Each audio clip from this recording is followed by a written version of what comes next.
பூமி எங்கும் பூ பூத்த பூவில் நான் பூட்டிக் கொண்டே இருப்பேன்.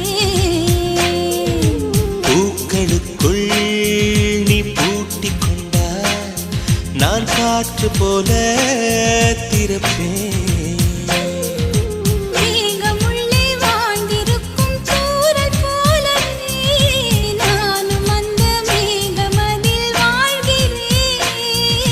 காற்றழுத்தம் போல வந்து நானும் உன்னைத்தான் முத்தமிட்டு முத்தமிட்டு போகிறேன்.